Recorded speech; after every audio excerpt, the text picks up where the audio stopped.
Before David Thompson found his way on just about every Major League Baseball draft board, his story begins as humble as any other. When I was 5, I first started at Karylin Corey League, and then, really didn't know what I was doing then. My first hit I ran, they told me to keep going, and I ran to the wall in right field. Didn't know where second base was. And then I played it, did pretty well there, and then went to Tamiami to play there a couple years, and then after that just played at Westminster. His grandmother, Karylin Thompson, recalls the beginning a bit different. When David was a little kid, he was pretty hard on himself, so he cried a lot and kicked around and acted really like a big baby, so he drove us all crazy. And his mama decided not to go to any of the games for a while because he was quite ornery. But I went to them all because I didn't care what he did. I was there to watch him and cheer him on. And I'd come back and tell Mama how he did, better or worse.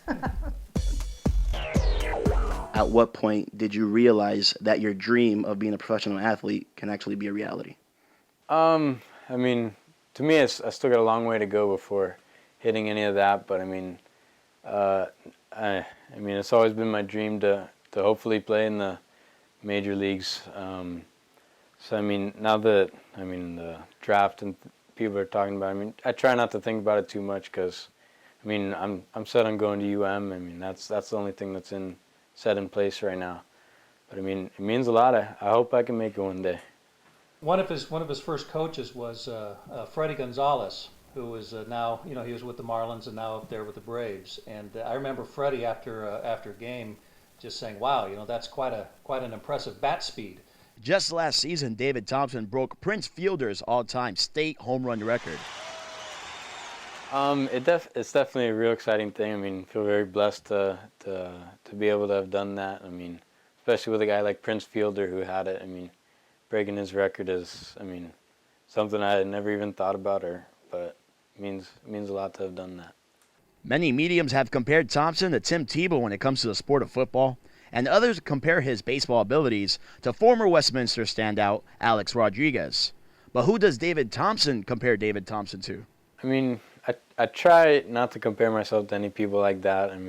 Just because they've proven themselves so much, and I got a long way to go to even be in the same sentence as guys like that. But I'd like to be compared to a guy like Tebow just with his work ethic and his faith and what the impacts he's made on people. Through all the records that David Thompson has broken and comparisons that he's drawn, he still notes the 2 state championships that he won as his most memorable achievement at Westminster. To me, the best achievements are whenever it's with a team. Those 2 state championships, my freshman and sophomore year, they're no better feeling in the world than them winning and celebrating with the team. Playing 3 different sports at Westminster, you would think his mother would be worried about the high risk of potential injury, right? No, I think I'm pretty immune to it. His older brother led the way pretty well, so I don't get nervous. He knows what he's doing out there, and I just trust that he'll be safe. I don't worry. In just a few words, how would you describe David Thompson? I see just a remarkable kid. Hard worker. My grandson. Luis Perez, Lale Sports.